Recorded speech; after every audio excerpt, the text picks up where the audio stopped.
Good morning. It's Tuesday, the 9th day of September 2025. It's a really beautiful morning in Enugu City, and I hope your week is going pretty well. My name is Odili, and you are welcome to High Voltage on Volt 104.3 FM. This is High Voltage, your weekday news analysis show, where we review and analyze the news and also talk about issues affecting us as citizens of Nigeria. Things from politics to education to health to security and other topical stories making rounds in the country.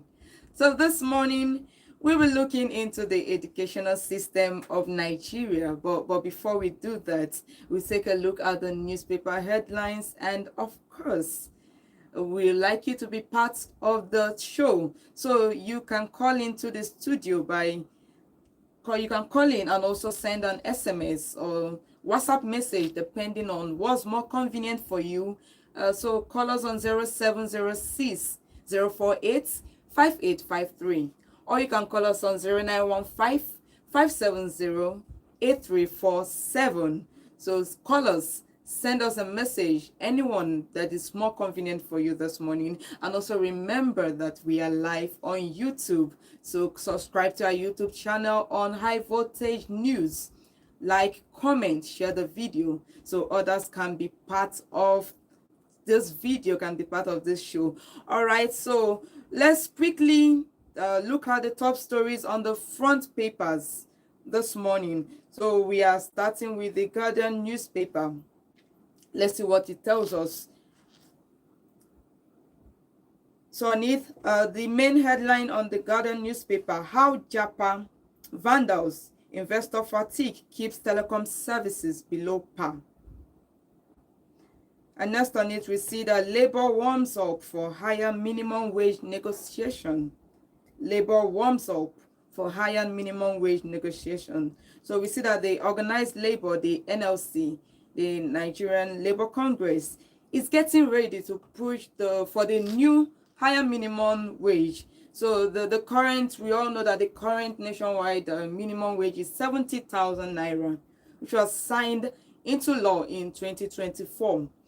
So this is a 3-year cycle. So the formal review is meant to fall under 2027. But they want to start now. They want to start sending proposals so they can begin the talk early with the government. So the compliance with the 70,000 it's high but not very perfect, because some people are yet to start implementing the 70,000 naira minimum wage. In some states, they are yet to implement it. They are yet to start, like states like Zamfara State are yet to start. Kaduna, some local government workers, some primary school teachers have not yet gotten the new rates. So although we see the living costs, we see the rising living costs, we see what's going on in our economy, and yet some of these states are yet to receive the 70,000 naira minimum wage. Okay, so the labor, they are planning to meet the government to increase it, because the 70,000 we see is not enough. It's not enough to do anything in this country. All right, so next we see TUC. Pengassan back Nupeng's protest as federal government seek truce. The TUC and Pengassan, they back Nupeng's protest as federal government seeks truce. So we've seen the labor dispute between Nupeng and Dangote Group. Yesterday they held meeting, though the strike started, Nupeng started their strike yesterday, and they've been holding meetings. We've not gotten any positive feedback yet. We hope we get something positive, because the strike needs to come to an end. If not, it's going to cost a lot for the ordinary citizen out there. It's going to cause an increase in fuel prices and other things, transportation. So we just pray that this meeting, that there's a compromise, they reach a compromise and do what's needed.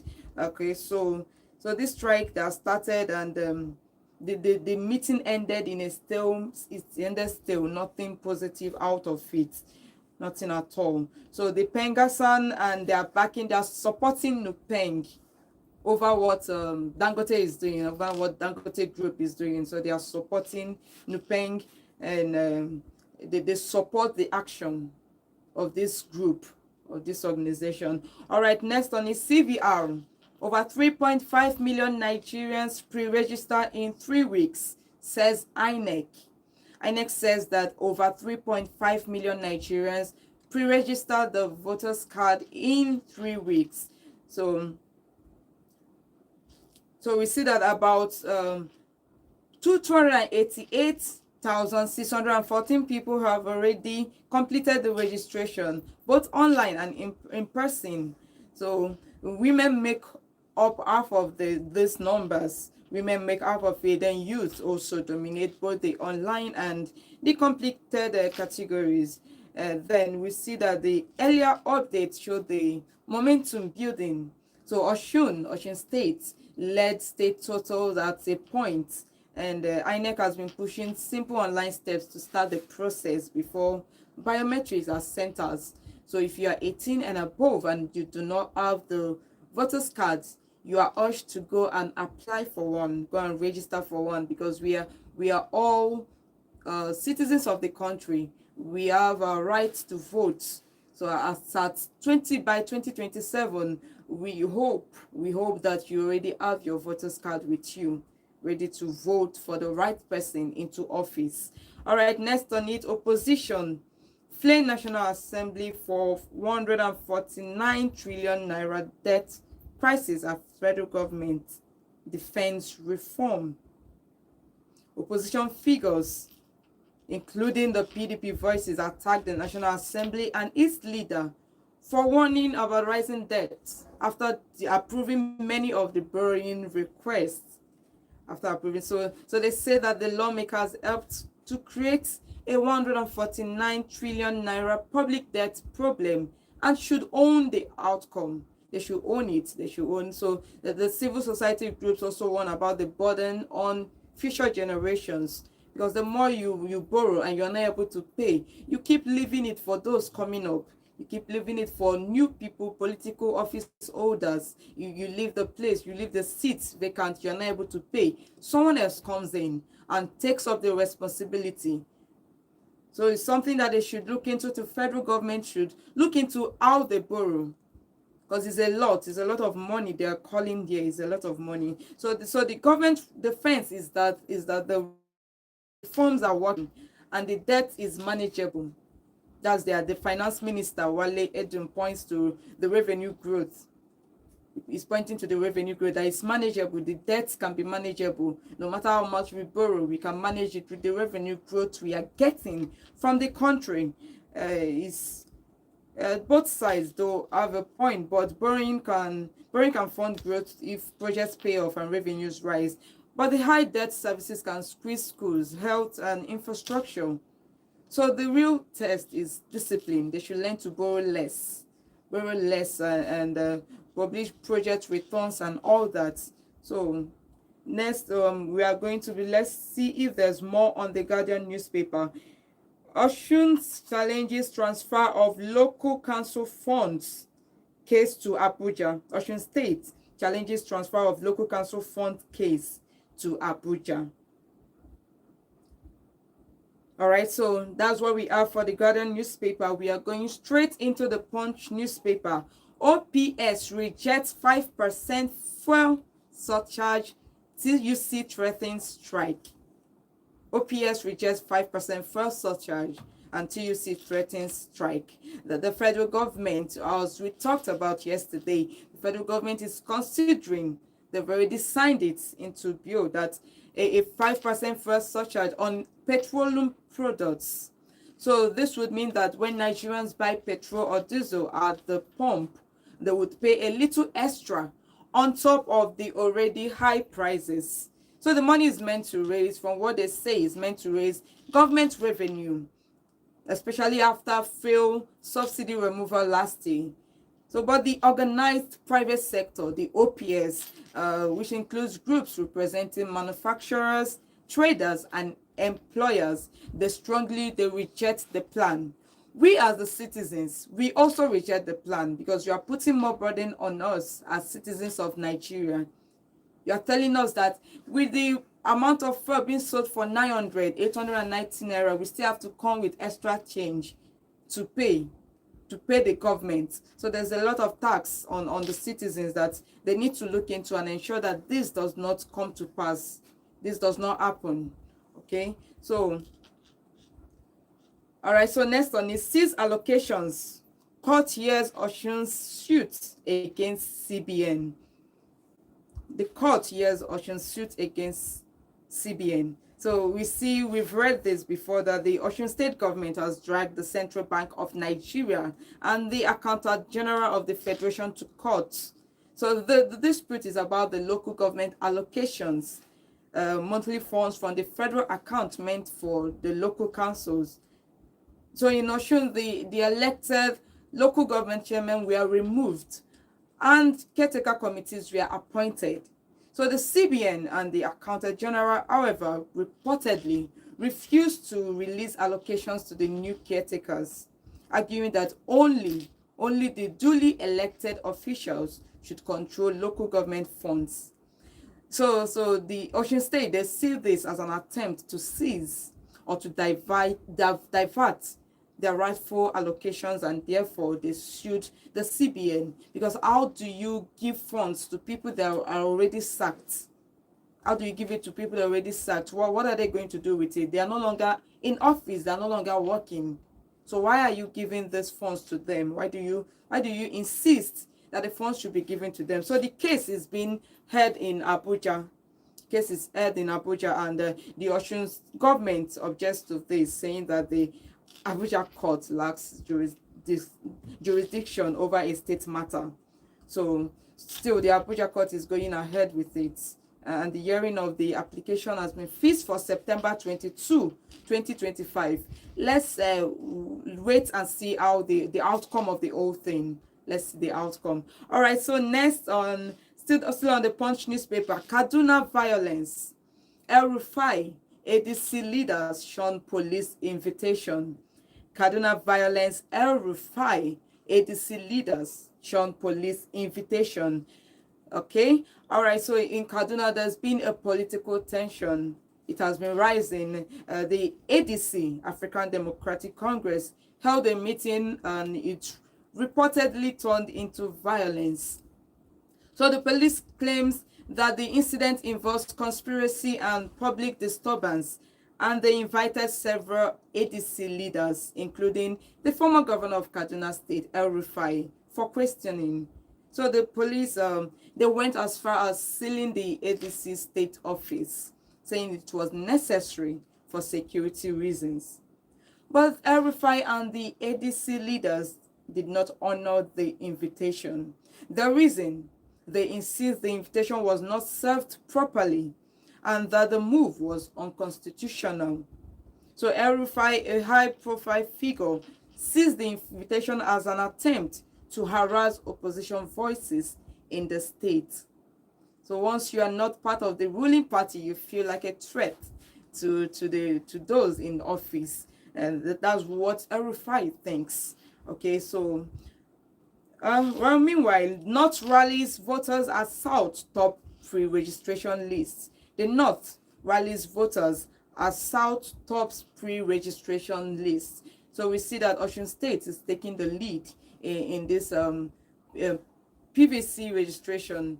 Osun State is taking the lead, and also we see Lagos, Ogun, and other southwestern states are also high on the list. And as a result, the North, they are mobilizing people, eligible people, to come out and register for the voters card. And this also should be done in the East and every other location in Nigeria. Everyone should come out and register for their own voters card. All right, so we are going next to another newspaper review. Let's see the Nation's newspaper. The Nation's newspaper, Edun, soaring revenue cut in debts raised economy's profile. Soaring revenue cut in debts raised economy's profile. This is coming from the Minister of Finance, Wale Edun, and he says that the Nigerian's economy is getting a better look because of big gains in revenue and a cut in its debt burden. Okay, all right, next on it, we see that the minister cautions union, let's not toy with oil sector. The federal government, through its ministers, has warned unions and Dangote Group not to play around with the oil industry, as it is very vital to the nation's economy. So, in as much as the peace meeting in Abuja involving the Nupeng and Dangote Group is ongoing, with a government mediation team present, the dispute seems to keep on. It's still on despite the meeting that is ongoing. So they are asking them not to toy with the oil sector because it brings in a lot of revenue. It helps helps the high rise of the economy. It helps the country in the economic aspect. So it's something that they need to resolve quickly and ensure that everything goes back to normal. All right, so UTME cheats face 3-year ban. UTME cheats face 3-year ban. Most of the newspaper headlines, we see the JAMB panel examination malpractice becoming normal. And we also see that some of them, thousands of people were involved in examination malpractice in the last concluded JAMB. And the government has announced that any student caught cheating in national exams will face a 3-year ban on taking further external exams. So this applies to exams conducted by JAMB, WAEC, NECO, and NAPTEB. So the ban will be enforced using the student's national identity number. So any school or CBT center caught enabling examination malpractice will also be derecognized across exam bodies for a period determined by those bodies. So the aim is to deter malpractice and also restore integrity to the education system. So this measure takes effect immediately. All right, so next on it, EFCC grills Sujimoto CEO over 5.7 billion naira contract fraud. EFCC grills Sujimoto CEO over 5.7 billion naira contract fraud. So the CEO of Sujimoto Luxury Construction is being probed by the EFCC over allegations that he defrauded the Enugu state government of 5.7 billion naira. So the contract was for 22 smart green schools valued at 11.4 billion naira, awarded in July 2024 with a 6-month decline. So the government claims Ogundele, that's the CEO of Sujimoto, took half of the money as mobilization fee and then absconded, so leaving the site abandoned. So many are the foundation states and some only at damp-proof level. So inspectors in May 2025 confirmed the abandonment. So the government says he avoided inspections and calls and used his company's bank account in a way that removed liability from the performance bond bank. So they accuse him of clear fraud and vow to recover all misused funds through EFCC and every other legal means. Okay, all right, so that's what we have on the Nation's newspaper. And lastly, on the Daily Trust, we see low turnout as schools resume. Low turnout as schools resume. And next on it, we see that man found dead inside car at NAS complex. Man found dead inside car at NAS complex. And Speaker Abbas, Africans' death at critical points. And lastly, on the Daily Trust, we see El-Rufai petitions Police Service Commission over summon. El-Rufai petitions Police Service Commission over summon. And that brings us to the end of the newspaper review this morning. So we've looked at the various newspapers from the Guardian newspaper, the Punch, the Nation, and the Daily Trust. And we've seen some of the top stories in Nigeria this morning. All right, so moving on, we're going to be looking at something one of the things that made the headlines in all the newspapers. And remember, you can call into the studio this morning on 0706 048 5853 or 0915 570 8347. And we are live on YouTube on High Voltage News. Subscribe, like, comment, and share the video. All right, so moving straight. The education system, we are looking into the education system of Nigeria. So now let me start with this. Imagine lying on her hospital bed and the surgeon about to operate on you cheated his way through medical school. Just imagine that. Think about that. Will you trust him with your life? Will you trust the person with your life? And also, you picture yourself in a courtroom where your lawyer stands to defend you. And this person is someone that paid lecturers, paid professors, and doesn't really understand anything about the law. Would you expect justice? Would you expect anything like that? And looking at the when you're a driver, you are driving across a bridge, and you just learned that the engineer who designed it used a certificate gained through fraud. Would you still feel safe? Would you feel safe? So that is the issue we are looking into today. Exam malpractice across Nigeria, malpractice in every sector. This is what we are looking into, because most of the things, our lives depend on them. A doctor in the hospital that didn't really understand the procedures in school, that just paid his way through school and came out. Our lives are dependent on all these things. So today we are facing a very uncomfortable truth. Exam malpractice in Nigeria.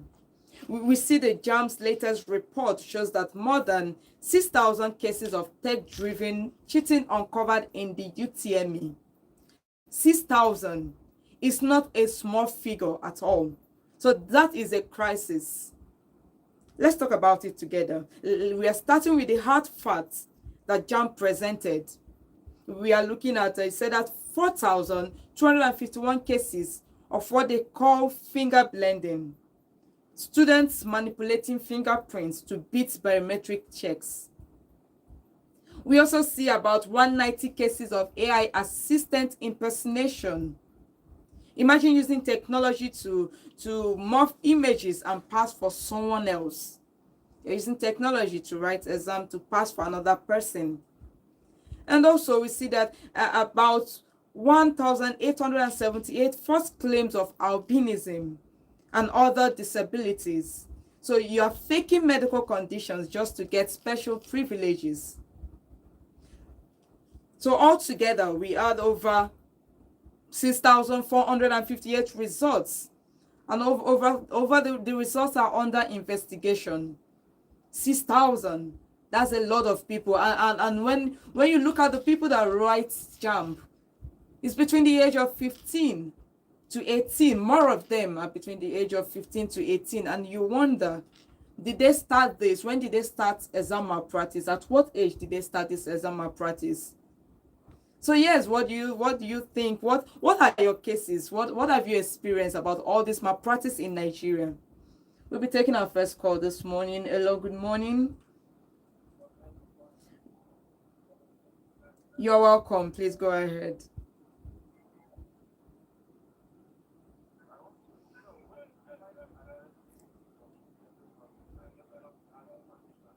Yes.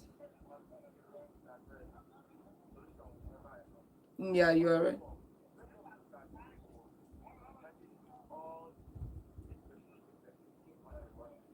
Okay.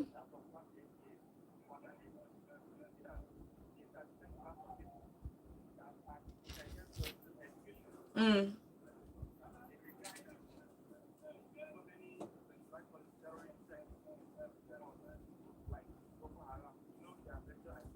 Mm.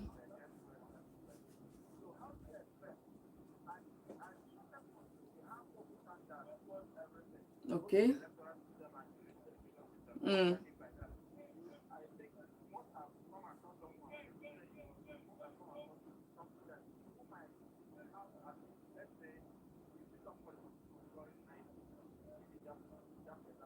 Mm.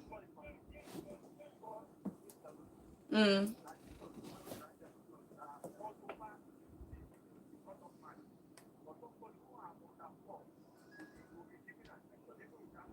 Mm.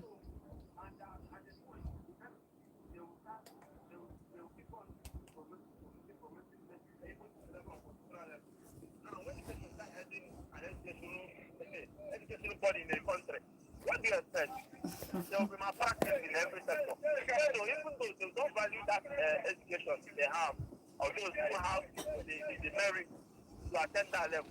So everything will be on the level of internet. So Okay. talking about exam malpractice, and even okay, go to the school all over, you can go and investigate. Of Okay. course, investigation is part of it. You see that most examiners are competitive in this exam malpractice. You will be taxing students to pay some amount of money for you to give them enough time or to pass them. Yes, you go to some schools during. Oh, okay. So my final conclusion is that until we redress the geographical sovereignty of Nigeria Mm. by the investors of referendum, everybody should come back to the round table and discuss whether we should remain in this country called Nigeria or everybody should back off. So that is my Thank you so much. Thank you so much for calling. And remember, you too can also be part of the conversation this morning. Call us on 0706 048 5853 or 0915-570-8347. So we see that the problem of this exam malpractice, it started with, because you don't just wake up and hear that young people just entered into exam malpractice. It started somewhere. It didn't start when this road jam. They're writing WAEC in schools. They see no reasons to read their books. They see no reasons at all. Because the invigilator is already, just like our last caller said, invigilator is already asking for money. You have to pay, you pay a particular sum of money, and then they allow you to write the exam. If you refuse to pay the money, they become strict with their supervision. And most time they even ask you to submit before the time, because why? You decided to be moral about the whole thing. So it's affecting every sector. So why is it that people, because most of the time people fear failure. We might think sometimes it's about failure. When we look at the exam malpractice of all these things, they fear the children, the students, they fear failure. They want to meet the expectation of parents. And sometimes parents are encouraging it because they don't want to be shamed at gatherings. They want to say that my child got 300 in JAMB, even if it's a lie. So we see schools cheating because their reputation depends on the results. They just want to come out and say that our schools are making the best students in each the national exams and all that. So they just want to come out, and as a result, they go into exam malpractice and all that. So all these things, the schools that produces the high scores, we attract more students, and we see that is affecting us. It's affecting you. You see the CBT centers. You see what they are doing. The tutorial operators. You see how they cheat to just make money from it. They just want to get their ways and everything, get their ways right, just to. So and this thing is just, it's not just about the education sectors, because when we talk about malpractice, it's in every sector. You look at the drivers, the people driving on the road. You see that most times, most of them do not even have the driving license, or sometimes they forged their driving license and they are driving on the road. Everybody just wants to get everything quick. Everybody, from the parents to the children to everybody out there, we just want to get things quick. We do not want to sit down and learn. We do not want to sit down and be trained on the particular things we are going to be doing. So they have licenses because they paid for it. They pay for it. They get on the road. They are driving. Think about all the accidents that are occurring on the roads, on the street. Different accidents because of incompetent drivers. Think about the hospitals, the people in the hospitals, the doctors in the hospital, the nurses. incompetency everywhere in the sectors. You look at it, the doctors, they do not understand what they are doing. They do surgery, they forget some equipment inside the body or of the person, and it results to death as a result of malpractice. Because when you sit and understand your profession, when you sit and learn your profession, all these things, things can go, you have less mistakes. You have less mistakes. So most times we complain that the graduates, they are not employable, that you cannot employ the graduates, and you wonder why. Why is it that this person stayed in school for 4 years and yet was unemployable? Because sometimes they do not sit to really understand what is going on in the school sector. So this problem of exam malpractice, it cuts around all the sectors in Nigeria. It cuts around, and it's really something that needs to be looked into. You look at the government, the federal level. How do people get the exam answers? How do they get answers before the exam starts? It's not someone from the top that leaked it. It's not a government official working with WAEC, working with JAMB, working with all these bodies, NECO, that leaked it, all because of money. How much are you going to get? And you are damaging the lives of the young people out there. So we see that the students, the young ones, they don't even sit down to read anymore. They do not sit down to read anymore because they know there's a shortcut. They know there's a shortcut. They know that when they want to write, the school will gather them and ask them to contribute a certain amount of money for exam malpractice, for EXPO. So it's really sad. It's really sad what's happening. Over 6,000 cases of malpractice reported in the last concluded JAMB examination. See, I once heard of a parent who boasted openly that they had sorted their child's WAEC center. She was so proud of it. It wasn't really, it was normal. It was like, it's something other people are doing. So what's there? What's there? I can do it. I have the money. Let me just pay and ensure that my child writes the exam once. And nothing like there's no failure. And then you are very happy as a parent when the result comes out, when you know that this wasn't the handwriting of your child. So we send our children to school, 6 years in secondary school, and then they come out with results that are not really theirs. No hard work, nothing. So parents are encouraging this as well. Parents are encouraging it, and the schools are encouraging it. Schools are encouraging it. So the teachers ask you to just pay and you will pass. And the sad part is that the students begin to believe that they do not need to read at all. And these are the people that will come out one day and become the governors. These are still the leaders of tomorrow that we are talking about. The ones that will come out and become presidents. And you ask them for their WAEC result, they are forging their WAEC results. They do not know where their WAEC result is. This is the story that is going on in the country. Leaders without education. They come out to rule us. And that's why things are going wrong. That's why in every sector things are going wrong, because we have top leaders who do not understand what they are doing there, who have not sat down to really understand the purpose, the reason why they should be in that position. They make policies without considering the effect it has on the people. Because when you are learned and you sit down and make policies, it should be excellent. So it affects us. What you do today will affect your tomorrow, honestly. What you do to your child today, what you encourage your child to do, will affect what they do tomorrow. So they no longer believe that their hard work exists. They no longer believe that they should work hard.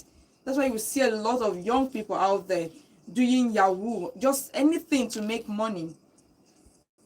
Because they cannot sit and work their way up. They just want quick, everything shortcuts. That's what they want. So it's really affecting us. It's really affecting us. Have you seen a situation where a brilliant student was mocked because they refused to cheat? Have you seen such situation? And shouldn't we be celebrating those who succeed honestly instead of glorifying shortcuts? So if you've seen things like this, call in and tell us what you think about the whole situation, because this thing is not just about exams. It's about our doctors. It's about our lawyers. It's about the nurses. It's about the people that will sit and become the judge. The judges and all that, all those people, the lawmakers we have in the country. It's about the politicians. It's about the marketers, everyone. Because when you pay your way through, you do not really have basic understanding of this particular thing, and you are employed to do something, you are not capable of doing it because you do not understand this.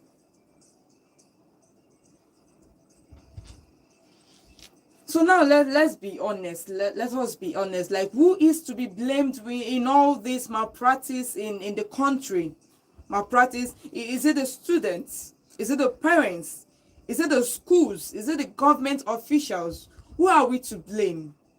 Because when you talk about the students, yes, but without enablers, without people encouraging them, they will not be able to pull anything off. It takes people behind them to be able to, because who are paying for all this is the parents paying for the expos and all that. It's the parents paying for it. And they proudly say it. Without any, because they believe that there's no consequence. So it's affecting us, honestly.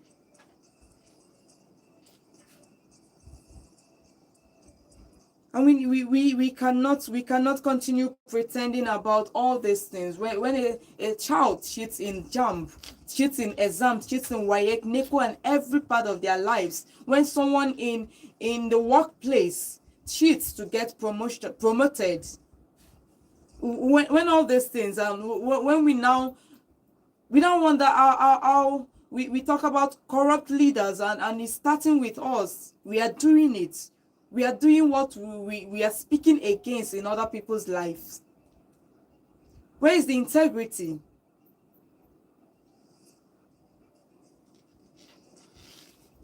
So when a child cheats and all that, and becomes this doctor and becomes this lawyer and becomes an engineer that builds the road for us to pass, to drive through, or becomes a leader, the whole country pays for it.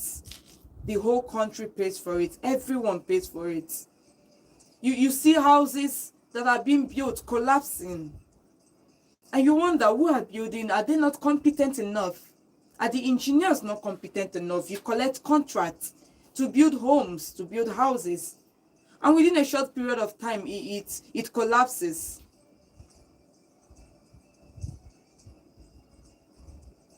So the problem is not really isolated at all. It's connected to a wider culture of corruption. If a student learns from home that shortcuts are acceptable, will that student not continue in business, in politics, or public service? So if you stay at home and your parents are encouraging you to do some particular thing, or you as a parent, you're encouraging your child to do this, they will grow up thinking that that's the norm. This is how we are supposed to be doing it. We are not supposed to be working hard at all.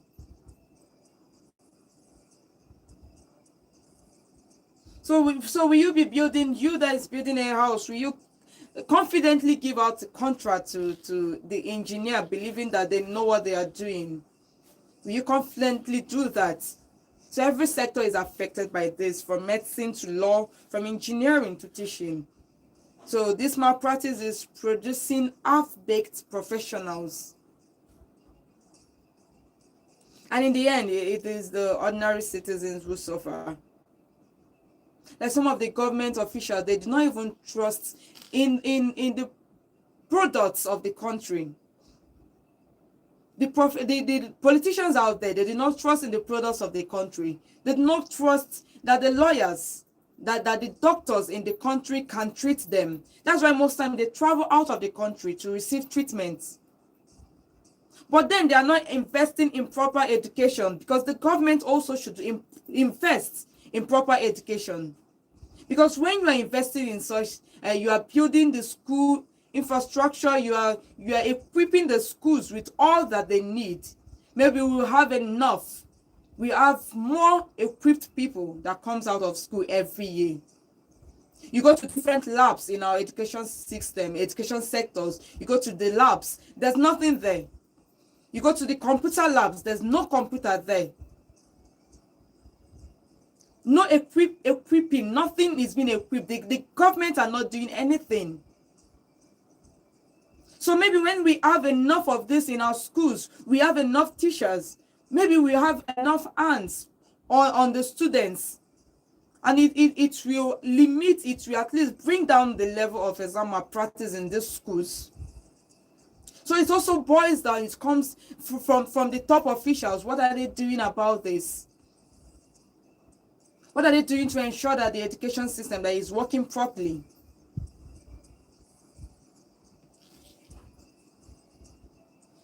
Some people pay a very high amount of money and then they receive less of what they paid for. You go to federal schools, you go to federal hospitals, we go to anything federal, and you see it is below excellence as a result of low funding.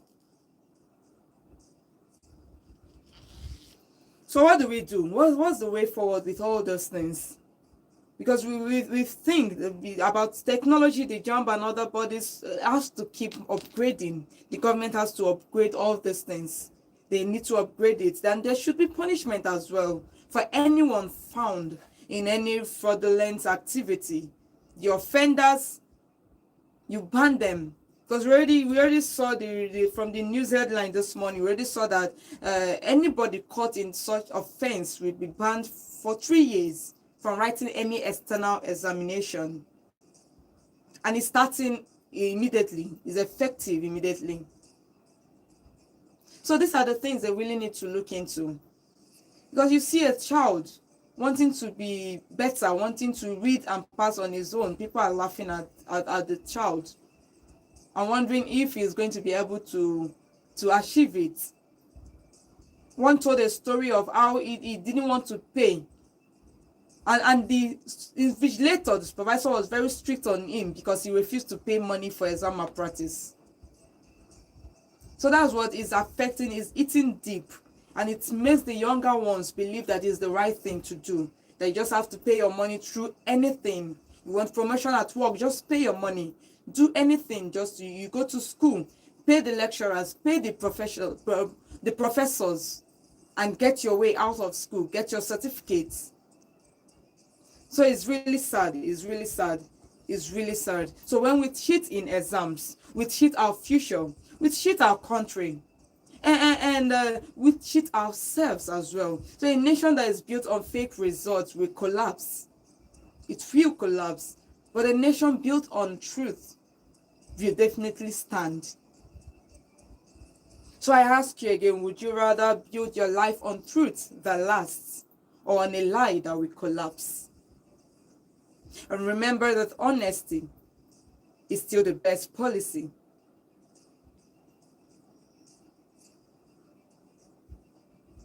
So that brings us to the end of today's show. Remember to be honest in all your dealings, in everything that you do. And remember that hard work pays. Do not rush. Do not rush the process. In everything that you do, think about the future.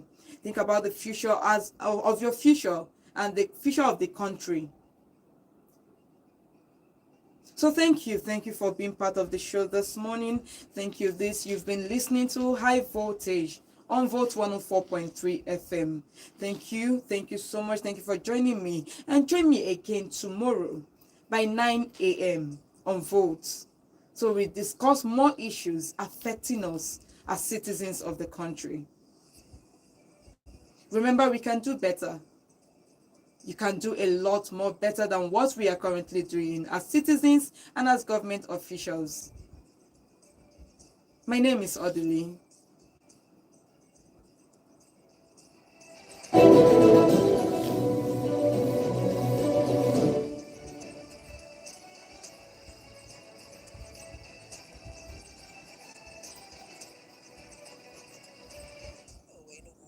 Welcome to Volt 104.3 FM, where music meets the voltage. Take a break and enjoy the show. Alex Iwobi gets the ball out to the left-hand side. The delivery comes in. Oh, it's a great goal! Entertainment.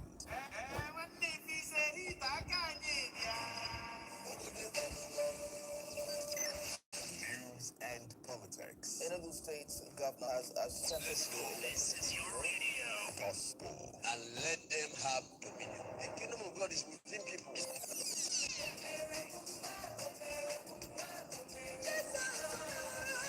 am a soldier and a battle.